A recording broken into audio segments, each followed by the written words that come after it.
A verdade de cada um. Tudo pronto, tudo preparado, com amor, com carinho, nesse terceiro e lindo capítulo dessa história fantástica, dessa história incrível. Está começando mais uma verdade de cada um. O terceiro capítulo dessa história belíssima que você vai acompanhar comigo. Antes de tudo e mais nada, eu queria fazer um convite para você, para que você seja membro do nosso canal. A Jaci Borges Araújo. Ô Jaci, bem-vinda, meu amor. Faz um dia que ela virou premium aqui no nosso canal. Ela é nossa assinante, faz parte da nossa família. Jaci, muito obrigado, Jaci. Um beijo. A Maria José Lopes Emiliano, há 2 dias atrás também, né, Maria José? Ela também é membro do canal. A Tatiana Ramadev, a Lúcia Paraíso, Nair Constantino, Cícera da Quincoque Costuras, a Marisol SP, Júlia Luísa, Billy Horus, Luciana Egídio, tanta gente, Suzana Ribeiro, Márcio Blota, Mariana Aio, Diana Souza, Denis Augusto, alô Cleide Rodrigues, Ivani Ribeiro, Adriana Cunha, um monte de gente. Queria que você viesse também para o nosso canal. Por favor, entra no quadro de membros do nosso canal. Seja muito bem-vinda a senhora, muito bem-vindo o senhor, integrando a nossa família. Nosso objetivo é chegar a 100 membros. Já passamos dos 70. Então, bem-vindo, bem-vinda. Antes de eu começar a história, mais um pedido, que você se inscreva no canal. Nos inscritos, nós estamos agora aproximando dos 50 mil. Fiquei sabendo que o YouTube, quando a gente chega a 100 mil, ele manda uma placa, tipo uma placa de honrar o mérito, para quem tem 100 mil inscritos. Estou chegando na metade, mas é por isso que eu peço a você, às vezes você entra para ouvir a história e esquece de se inscrever. Não custa nada, se inscreva. Aproveita e se manifesta dando o seu joinha também. Pronto, vai fortalecendo o nosso canal. Aí ele ganha em propagação, recebe mais histórias, como na verdade essa, cujo terceiro capítulo eu coloco no ar agora.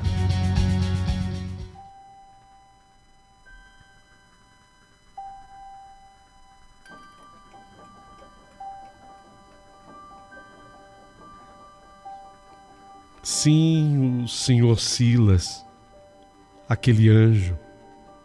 Mas afinal, por que ele me acolheu daquela forma? Sempre há um motivo, né? Havia um motivo, havia uma razão. E o motivo do senhor Silas era muito forte. Naquele dia, ele foi me visitar. Foi lá no apartamento. Queria saber como é que eu estava, como é que estava o Pablo Silas. Eu contei para ele sobre todas as novidades, as amizades que eu tinha feito no prédio e que até trabalhando eu estava. Portanto, eu estava ganhando meu dinheirinho e eu queria pagar, nem que fosse, lógico, um aluguel simbólico, porque eu não tinha dinheiro para pagar o aluguel daquele apartamento mobiliado, obviamente que não. Queria, ter algum compromisso com ele. Mais uma vez, ele disse que eu não me preocupasse com isso, com o pagamento. No momento em que ele pegou o Pablo Silas no colo, eu pude observar o carinho com o qual ele fez isso. E nessa hora, eu fiz uma coisa que eu já deveria ter feito antes. Mas eu fiz naquela hora. Falei assim olhando para o meu nenê. Pablo Silas, meu filhote, curta bastante o colo carinhoso e aconchegante do seu padrinho. Silas me olhou, arregalando os olhos, e falou: é sério? Serei o padrinho? Não haveria, Silas, outra pessoa no mundo para batizar o meu filho. Eu diria que depois de Deus, você nessa terra é o responsável pelo meu filho forte e saudável como ele está. Eu não terei nunca palavras suficientes para lhe agradecer por tudo. Então será uma honra que você aceite e se torne o padrinho do meu filho. Foi nessa hora que eu percebi um Silas bastante emocionado. Ele tinha uma lágrima assim no cantinho dos olhos e presa na garganta. E eu também, sabe? Houve um tempo então de silêncio para mim, silêncio suficiente para ele e para mim. E depois desse ato foi que eu falei: Silas, se não quiser falar, não precisa.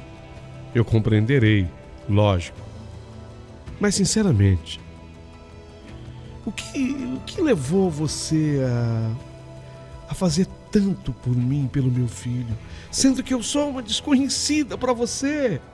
O que você fez foi tão grandioso e incomum que me leva a fazer essa pergunta. Mas, obviamente, você só responderá se quiser. Sabe, Kátia, eu vou ser bastante sincero com você. Você avalia o que eu fiz e avalia como sendo uma coisa imensa, muito grande. Mas, sinceramente, Kátia, você é uma iluminada. Veja, eu lhe trouxe aqui para o apartamento e você já fez essas amizades todas. Já conquistou a confiança do pessoal, está até trabalhando na casa de uma delas, ganhando seu dinheiro. Por tudo isso, eu lhe digo que se eu não tivesse lhe ajudado, Kátia, você teria se virado de alguma maneira, sozinha. Você teria conseguido. Mas antes que eu lhe fale o que me levou a tomar essa atitude, me diga, para onde você iria? Eu? Honestamente, eu não tinha nem ideia. Eu não tinha onde me alojar. Você depois saberá de toda a minha história, Silas. Mas por que você me ajudou dessa forma? Sim, eu sei, é mesmo preciso que eu lhe conte. Você não vai sossegar se eu não te contar. Não, mas se você não quiser, não. Eu quero, é preciso. Eu o farei. E começo lhe dizendo que o que eu fiz foi devido a uma dívida que eu quero pagar. Dívida? Sim. Ele deu um suspiro. Eu tenho uma dívida. E eu tenho uma filha. E tudo tem a ver com essa filha. Sei, mas ter uma filha não explica tudo. Por favor. Então, já que você começou, Silas, então me conta tudo. Kátia. Tá com tempo? Tô sossegado. Ai, o nenê até dormiu. Peraí, deixa eu colocá-lo aqui no carrinho. Pronto. Ele dá uma gracinha, né? Uma gracinha. Pronto. Agora me conta. Então, se prepare, porque a história é longa.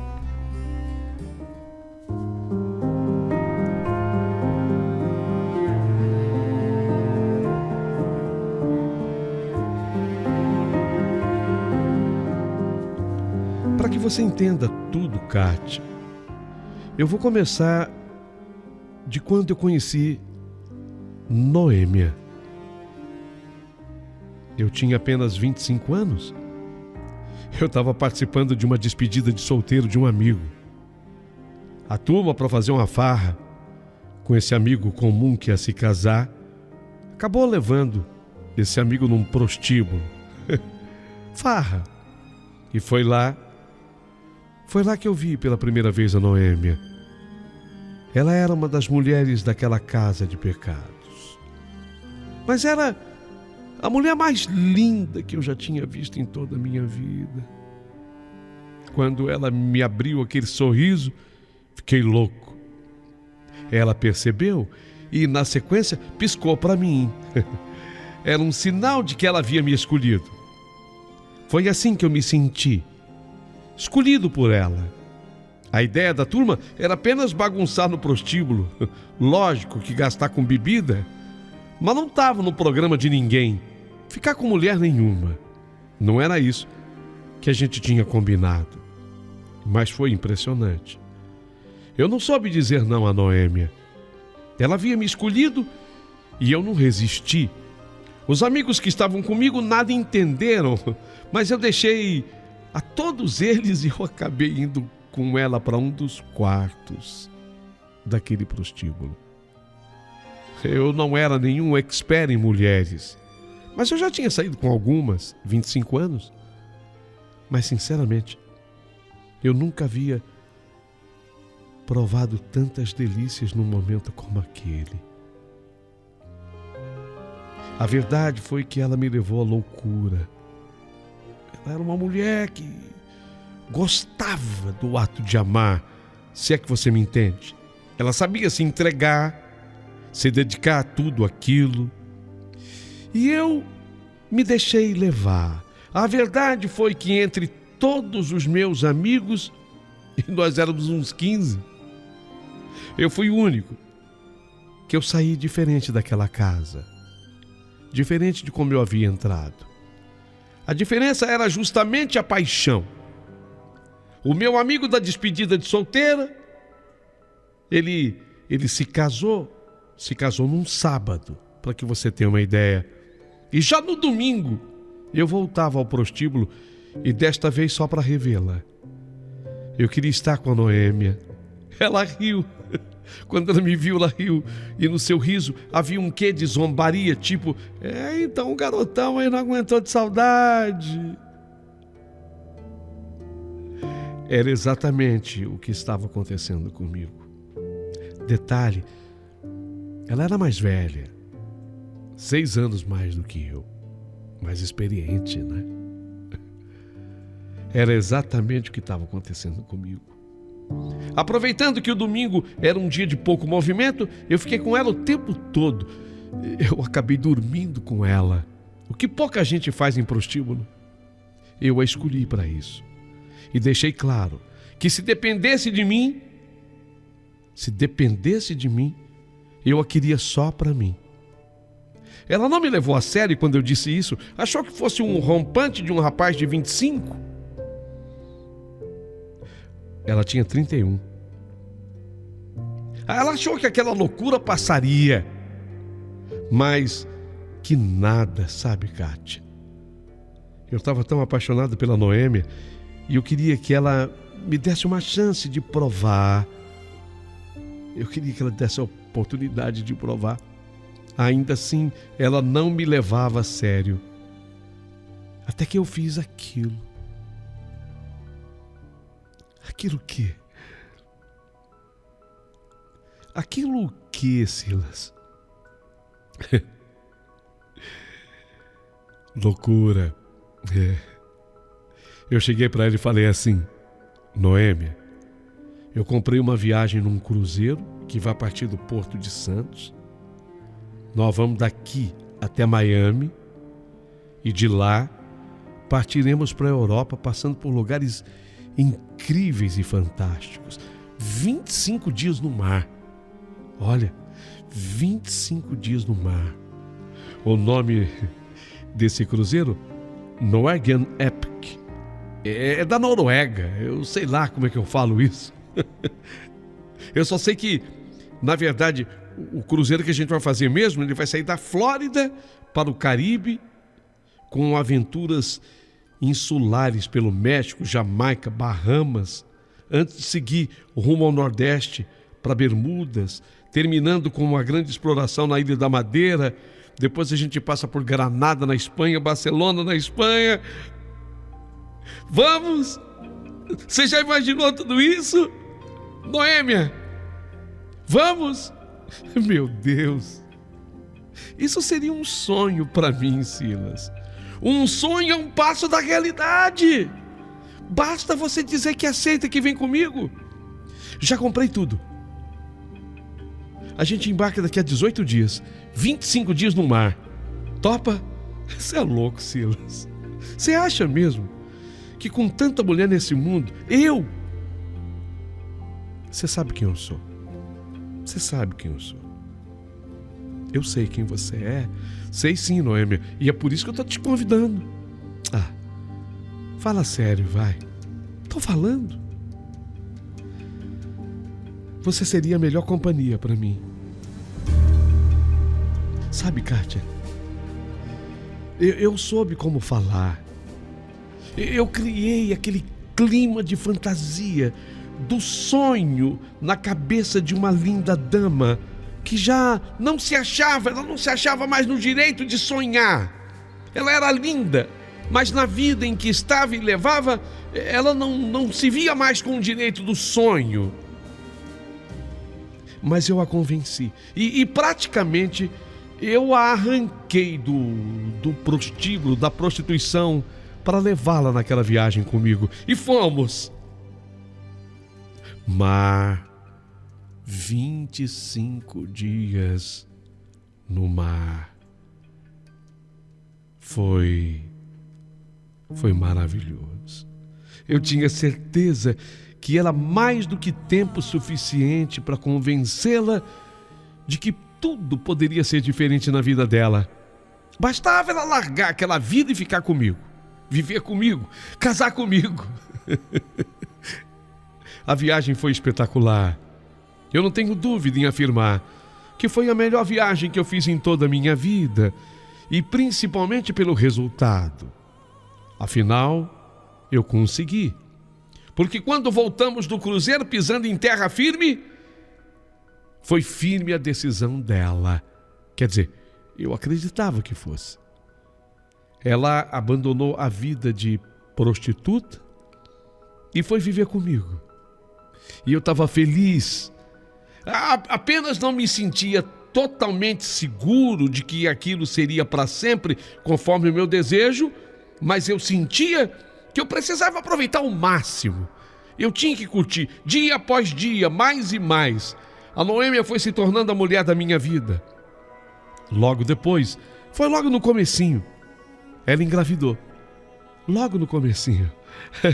E aí sim, a gravidez me trouxe toda a confiança do mundo. Eu tinha comigo a certeza de que agora, com um filho, nós nos tornaríamos inseparáveis. Foi quando nasceu Camila. Nasceu a nossa filha Camila. Uma menina linda, Camila, linda, igual a mãe. Maravilhosa como a mãe. Foi Noêmia quem escolheu o nome dela. Silas, eu posso escolher o nome dela? Lógico que pode, amor. Que nome? Camila. Nossa, que nome bonito. E por que esse nome? Tô até chorando. Por quê? Camila, eu vou te explicar. Camila era uma amiga prostituta, sabe? Era uma espécie de irmã para mim. Era, Camila, a melhor pessoa que eu já conheci na vida. Toda a situação delicada na qual me encontrava, Camila, ela me estendia a mão. Era uma pessoa que estava pronta para me ajudar. Camila era uma irmã que Deus me havia mandado, e eu ficava pensando como é que uma flor daquela, como a Camila, havia nascido naquele pântano triste da prostituição. Mas que pessoa tão especial, tão especial. Essa Camila me deu tanta força, amor, tanta força. Era uma irmã, me ajudou em tanto, me curou de doenças, me acolheu nos momentos de tristeza, me abraçou quando eu perdi a minha mãe, Essa Camila era especial. E ela perdera sua vida num acidente de moto quando viajava na garupa de um cliente. Ela morreu muito cedo. Sofri tanto com a perda da Camila. A Camila, eu gostaria de homenageá-la. Isso é, se você autorizar. Posso colocar esse nome na nossa filha? Lógico que você pode. Pode não, deve. Vou registrar, menina. Camila.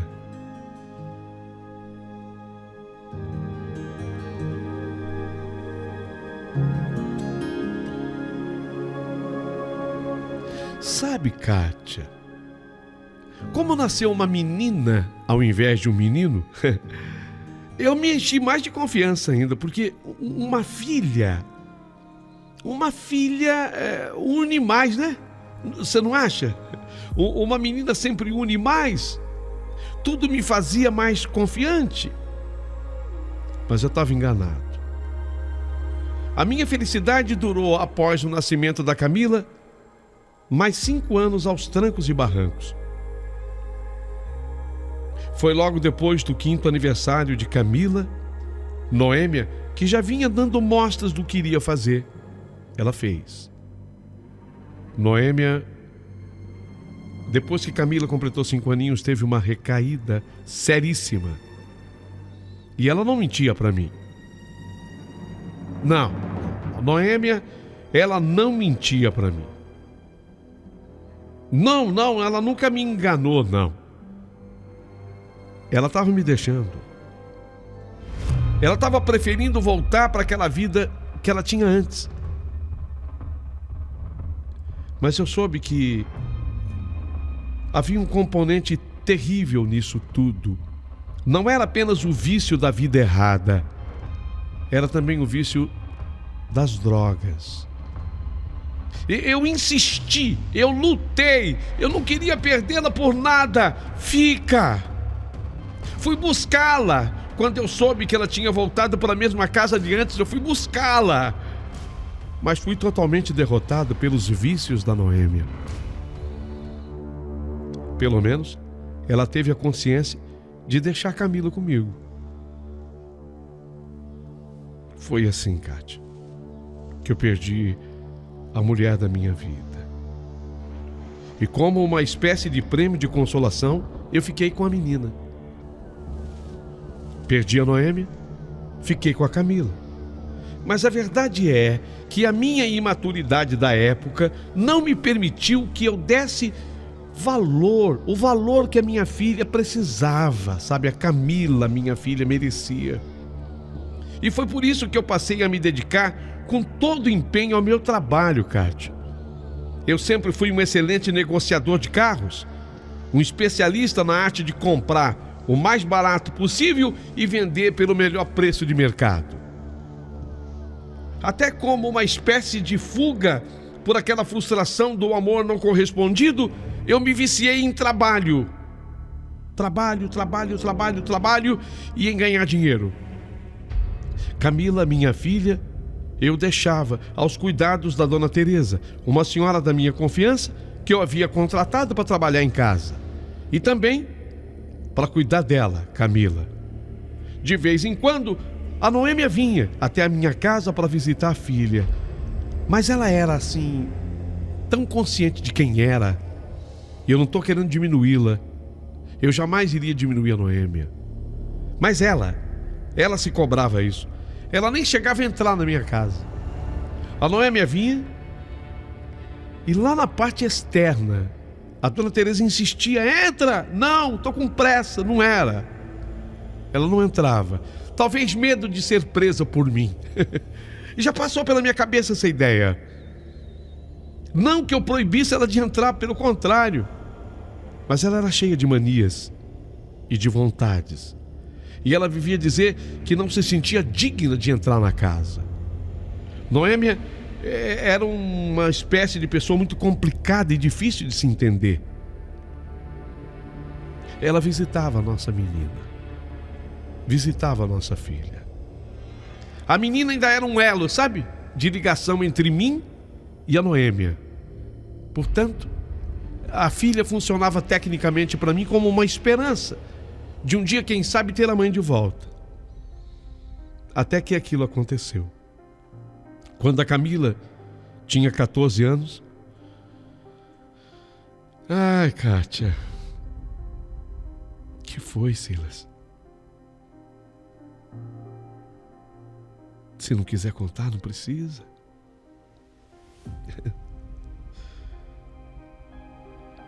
Desculpa. Eu quando toco nesse assunto, eu choro mesmo.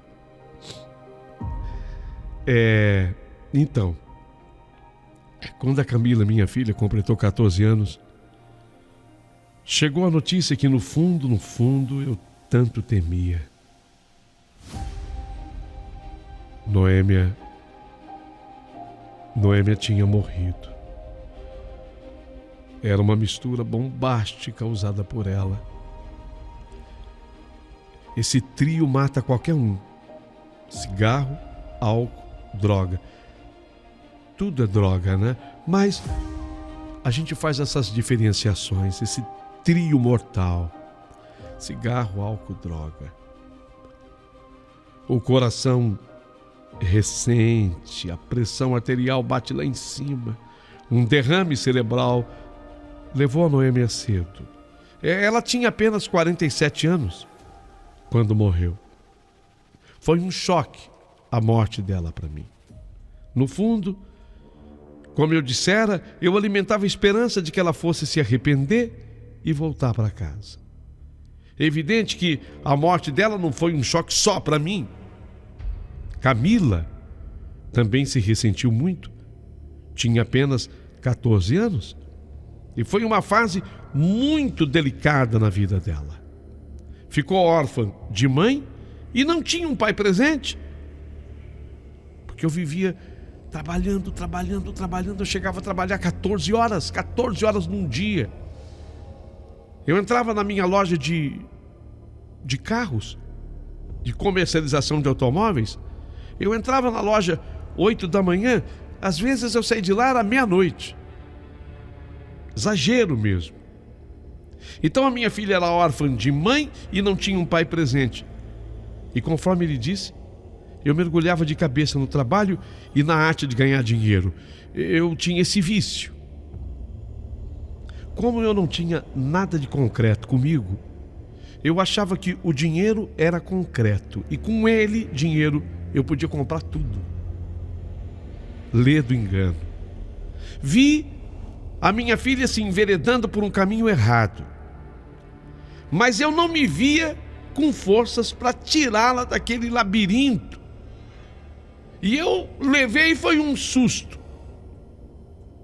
um grande susto, quando aos 18 anos, a Camila, minha filha, apareceu grávida.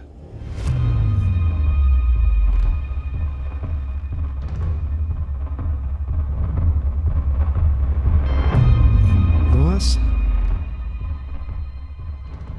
ela engravidou? Sim, Kátia. Sim, ela apareceu grávida. Eu queria saber quem era o pai. E eu não sei se ela querendo proteger, ela disse que não sabia. Quando escutei aquilo, sabe, um pai, quando ele pergunta assim para a filha: você tá grávida? Então quem é o pai? Quem é o pai da criança? E ela olha para você e diz assim: eu não sei. Você não pensa, você não pondera se está querendo proteger alguém, se não está. Você olha assim para a filha. Eu tive aquela atitude, um gesto tresloucado. Eu falei absurdos para minha filha, eu gritei com ela: Camila, o seu destino é ser prostituta também, Camila.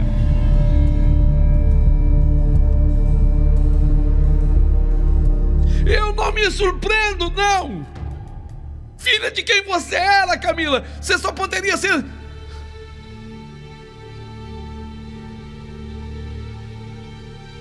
E aí eu gritei, P-U-T-A. Você só poderia ser...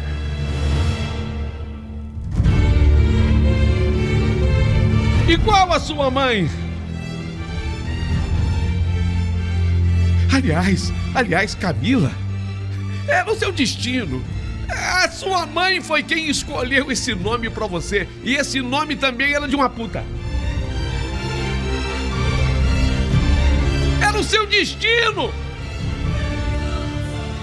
Era o seu destino, Camila. Você só poderia ser uma prostituta mesmo, Camila? O que eu poderia esperar de você? Que você fosse me dar netinhos, uma família? Você não presta, Camila, você não presta, você não vale o que você come!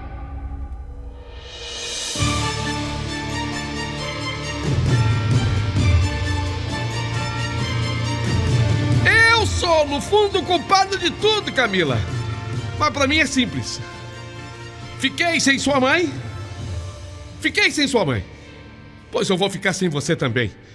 E é isso que vai acontecer. Suma da minha vida, Camila! Suma da minha vida. Vá pra onde você quiser. Até pode ser pro prostíbulo ao qual a sua mãe sempre pertenceu. Pode ser lá mesmo. Sabe onde é? Sabe onde eu te levo?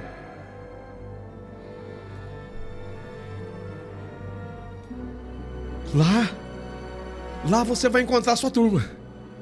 Lá você vai estar bem turmada. É tua gente.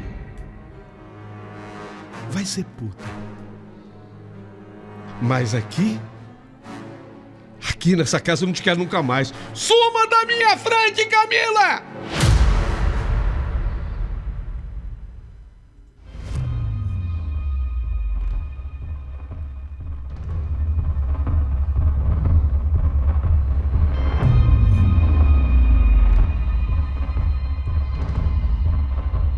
Falei tudo isso, Kátia. Eu tava cego de ódio. Misturei tudo, sabe? Misturei todos os sentimentos. Eu juntei a minha dor de não ter sido feliz com a única mulher que eu amei na vida, com a frustração de ver aquela minha filha grávida. Ao misturar sentimentos, eu perdi a cabeça. Camila se sentiu a última das mulheres, ouvindo tudo que ouviu do seu próprio pai. Não foi fácil. Ao contrário, foi muito difícil, Kátia, e dolorido demais. Antes de partir, a Camila falou a única coisa que lhe restava dizer. Falou chorando. Um dia, pai, escuta aqui. Um dia, pai, você vai se arrepender amargamente de tudo que você está me falando hoje, tá? Escreva o que eu estou falando. Um dia você vai se arrepender amargamente de tudo isso, pai. Você vai se arrepender de tudo isso que você acabou de me falar. Escreve. Eu fiz com os ombros, que eu não ligava. Sabe quando você faz assim, de ombros? Na hora eu nem liguei pro que ela falou. Eu estava cego e possuído por alguma coisa ruim que eu permiti que de mim tomasse conta. Ela saiu, foi embora. Uns 2 dias depois, foi Dona Teresa que veio me contar.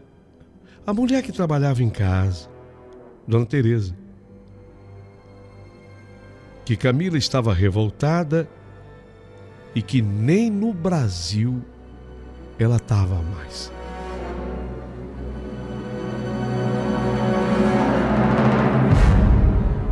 Eu não acreditei que fosse verdade, não. Mas não tardaria o arrependimento daquela minha atitude. Um dia Eu procurei, Kátia, dona Teresa. Ela devia ter informações sobre a minha filha. Eu queria saber dela. Afinal, pelas minhas contas, a criança já teria nascido. Mas a dona Teresa jurou que ela não sabia de nada. Apenas que a Camila não se encontrava mais no Brasil. Mas não tinha a menor ideia de onde a Camila estivesse. Apenas que Camila tinha todos os seus contatos, quer dizer, os contatos dela, dona Teresa. E assim que ela quisesse, passaria informações, passaria notícias. Meu Deus, como era difícil para mim não saber onde andava minha filha. Sabe, Kátia, a filha que eu mesmo havia expulsado da minha vida devido a uma gravidez. Comecei a ficar louco atrás de uma informação. Meu Deus, por que eu fiz isso? Sabe, o arrependimento, ele bateu mesmo, conforme ela havia dito, da maneira mais amarga possível. Só cerca de 1 ano depois, você está ouvindo, Kátia? 1 ano depois, foi que a dona Teresa, vendo o meu sofrimento, chegou com uma notícia sobre a Camila. Dona Teresa, é sobre ela? Me conte aí. Me conta, dona Teresa. Ela me contou que Camila vivia fora do Brasil, mas não passou nenhuma informação sobre endereço. Ela não sabia. Eu quis então saber de dona Teresa sobre o bebê e a criança e o nenê. Eu tenho um neto, dona Teresa, ou eu tenho uma neta? A dona Teresa me disse que era um neto. Um menino? Fiquei louco quando soube e eu queria saber onde a minha filha estava com ele. Queria ir buscá-los. Naquela mesma hora, naquele mesmo momento. Eu tinha dinheiro suficiente para isso. O dinheiro podia tudo, na minha cabeça, sim. Mas a dona Teresa me disse que ela não tinha boas notícias. Como assim? O seu Silas, o senhor acredita que a menina, a Camila, sem ter condição de ficar com o nenê, morando fora, ela doou o nenê?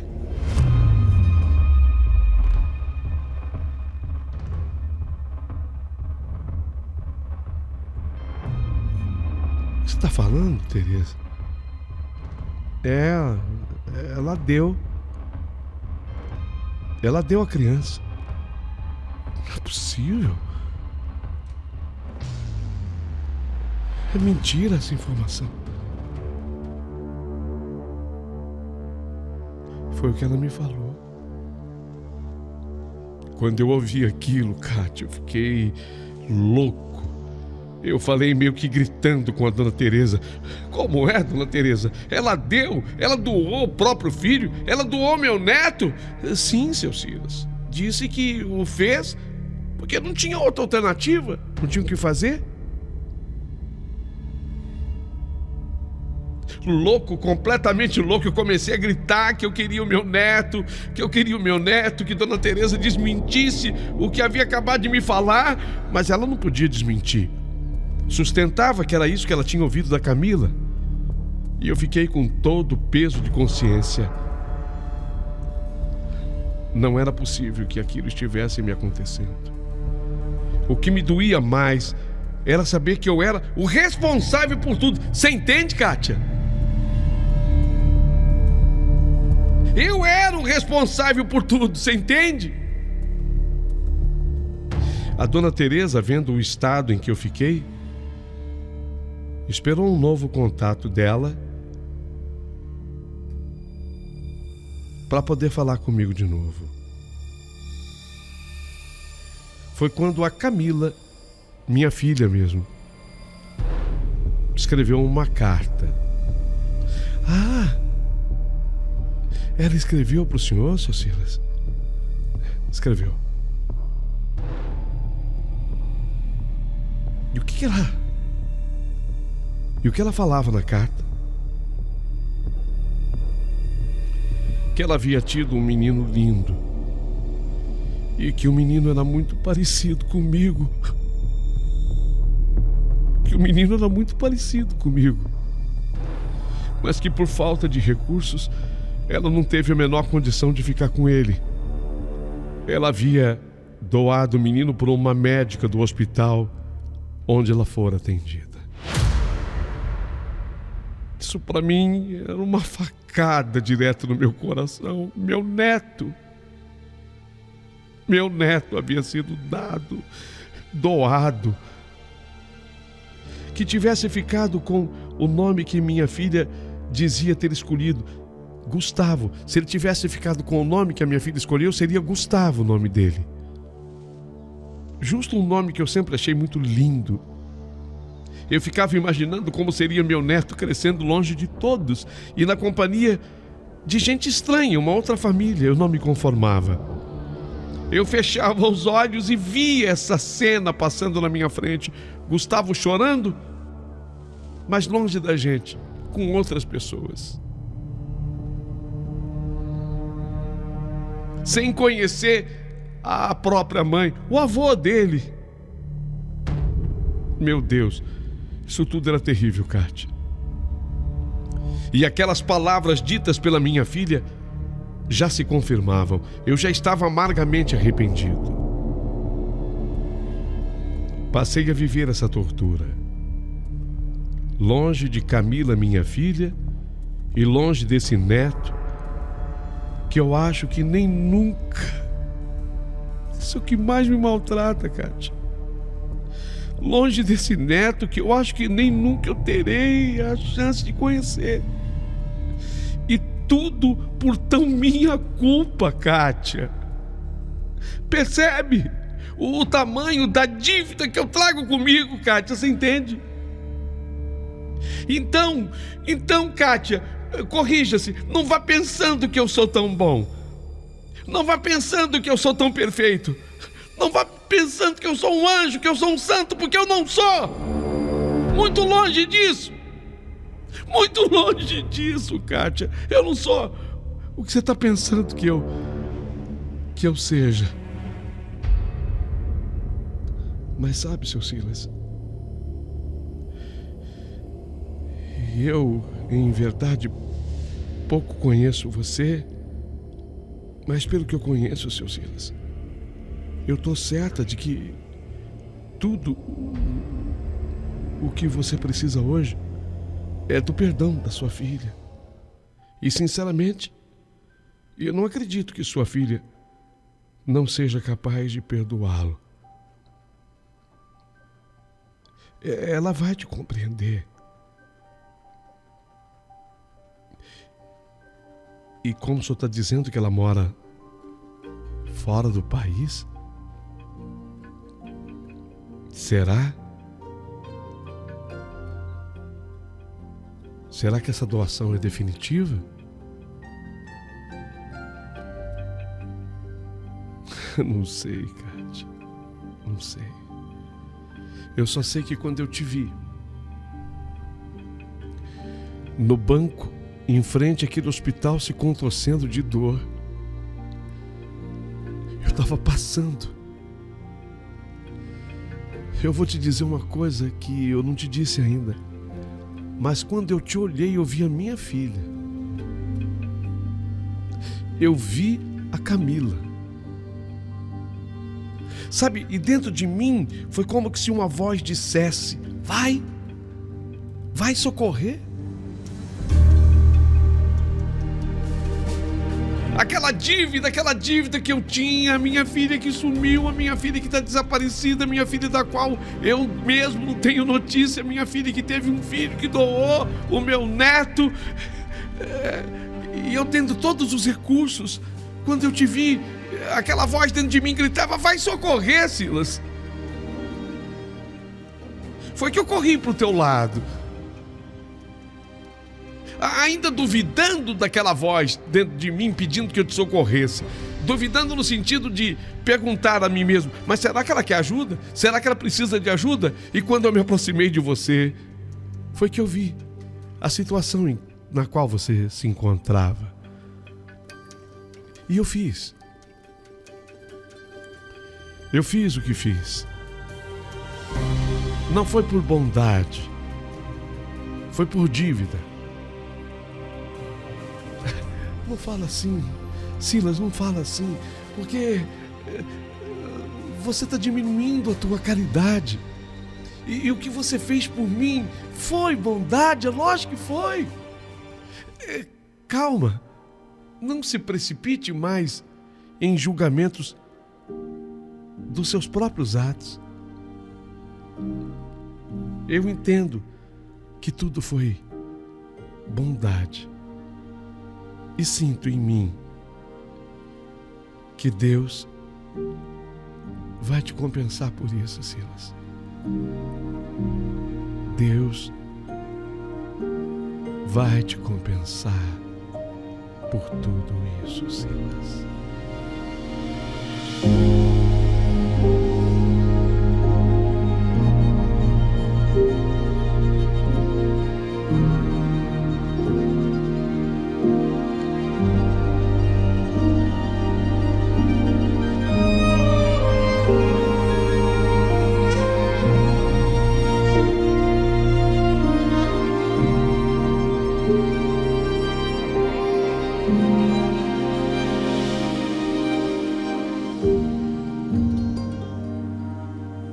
Não perca, aqui, nessa emissora, no mesmo horário, aqui neste canal,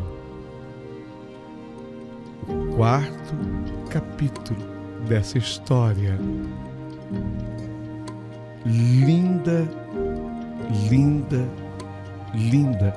E se eu tiver mais um adjetivo, eu vou colocar que ela é linda. Não perca. Sunlight, dearest sunlight, I am calling you across the old room. Sunlight, dearest sunlight, I would like to come out of the womb. Something in me feels like all of me, and we dance all alone. Come on in,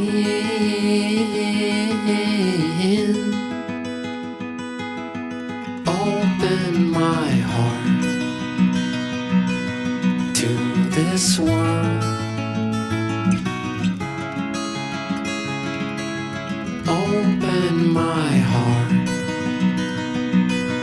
to this world. Sunlight, dearest sunlight,